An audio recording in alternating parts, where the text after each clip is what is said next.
Welcome everybody. Today I'll be checking out the brand new dev update that just dropped on this fine Thursdoid. And it brings news that will excite many. So this one kicks off with the unstable plans.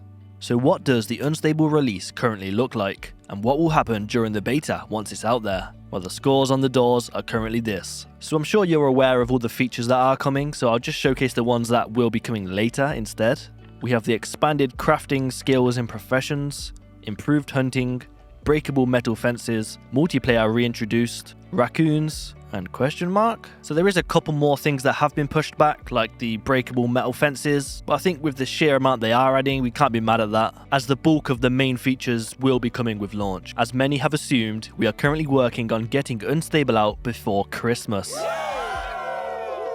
We feel like we will be in a good place for this, but clearly the closer we get, the shorter the window for any necessary patching before the Christmas season. If we need to, we will choose to delay, but right now, the enjoyment we're seeing from our testers certainly would seem to suggest that the build will be in a good enough state for wider consumption. And if it were to slip at this point in time, it's hard to imagine it slipping far into the new year. If anything were to happen to change our minds, you would be the first to know. So I'm sure that's what most of you wanted to hear. They are expecting to release it by Christmas, which means within 4 weeks, you can all get your hands on the unstable beta, which is pretty exciting. Now obviously they have covered themselves by saying they may need to push it back, but no longer than maybe a couple weeks. But I feel with them promising dates before and not sticking with it, seeing all the bad feedback on that, they probably will stick to the Christmas date. And quickly before I move on, if you find yourself coming back to these videos every month, please hit subscribe as it is greatly appreciated. On to the internal beta test impressions.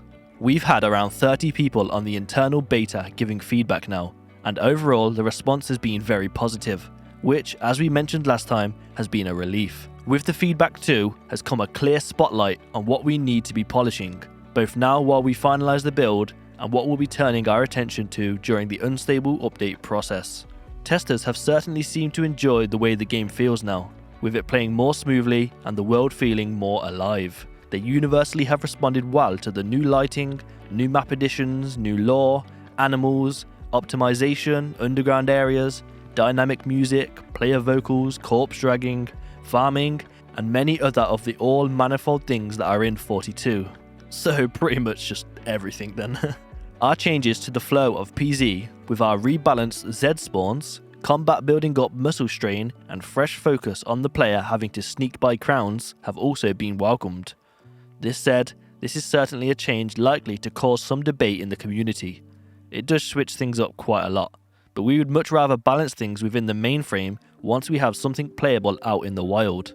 It makes the game a little slower, more tactical, and zombies more of a threat. Especially now, you also have the darkness to contend with. Those who prefer to go a little more Action Jackson might disagree, however, so we'll see how it all shakes out once everyone gets their hands on it. And of course, Sandbox will always be available to modify, or disable aspects that folks don't like. Given that rural and some residential areas have less Zs, though we are still balancing this and pumping a few more in, there's also a vague feeling that the overall game might be a little bit easier for experienced players now. But again, we will tighten this up once we have a more universal feedback from the player base at large. People really seem to enjoy the animals too, both when running them over and caring for them. Having deer and rabbits wander along their paths through woodland also gives the world a lot of life.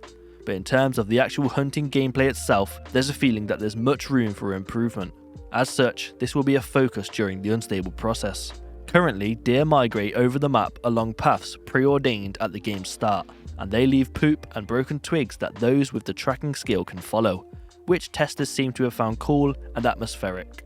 The rudiments are fun enough, but to get more of a Call of the Wild feeling, we're going to have to give the deer, their deaths, and the tracking much more focus during unstable, as the animal husbandry side of the animals is what has received more than the lion's share of attention during dev. Fishing, meanwhile, has gone down well, but from feedback we've already got a few ideas on how to improve it during unstable also. I am very interested to see how everybody else thinks the new gameplay loop is, whether they prefer the old style or the new style. So once unstable's out, I'll be allowed to drop a bunch of videos and see what the community feedback is like. Other items. A massive part of the final push for unstable has been from the crafting team, whose work has, up until this point in time, has generally been kept in a separate room from the closed beta testers while we keep feedback internal. Much of this work has been to do with improving the various different UIs we were using, which weren't intuitive enough and didn't share enough key architecture between them to keep things consistent. Although this will see some added refinement by the time you get your hands on it, this is the current iteration of the crafting on a flat surface UI. So this is the first I've seen of the new crafting UI and it does look pretty good, certainly better than it was before. While it could also do with more direct information on what's in each building recipe and how to construct those constituent parts, unclear currently if this will make it into unstable, we are also very happy with how crisp and clear our new build UI is. The build UI overall is intended to remove much of PZ's reliance on right mouse click, and can also be used to build items such as campfires. In time, perhaps during Unstable, we will also be considering making the movable systems a part of this, to cut down on general screen clutter. In terms of animals, one pain point testers have outlined is the need to manually draw a zone for your livestock should you want to move them. Farmsteads come with these created on the map, but it's not immediately obvious to new players. As such, Prof has come up with a way for each animal to automatically create its own zone to feed, drink and breed within. But in the interest of getting the build out, we've decided to bump the full integration of this to later during the Unstable process. This approach is still fairly experimental. We can't 100% confirm it will get in, but we are optimistic given what we have from it so far. As such, this is what a PZ sheep's brain would see if it were reading the Matrix. As a part of general animal improvements, meanwhile, we've also added a radial menu to help you with care for your livestock. Something that our initial testers also requested was improved stealth and sneak. The change in Z spawning mean that points of interest and points of good lootage are now doused in zombies more than ever before. Given the addition of darkened nights, it felt like it was now time to tie zombie awareness a lot tighter to their surroundings, taking in light levels, cars and fences obscuring their view, and the weather. So yes, this also means that Zeds will finally have their sense dulled on a foggy day. Finally, while, as mentioned above, not as full-on Call of the Wild as we want it to be, come the full release of Build 42, here's a quick video of some wild turkey slaughter to help our American friends celebrate Thanksgiving. There's wild turkeys in Unstable too. We forgot to add that to the infographic above. And that is the end of the post. A pretty short one in comparison to normal, but I don't think anyone's going to be too bothered with the fact they have actually announced the release window now, and as long as they stick to their promise, you're all going to be very happy within the next month or so. And if you made it this far, you can all make me very happy by hitting subscribe and staying updated with all my new videos coming out. They're pretty decent, I promise. But let me know down below, what do you think of this month's Thursdoid? Are you happy with their promises? Leave a like and I'll see you in the next one. Peace.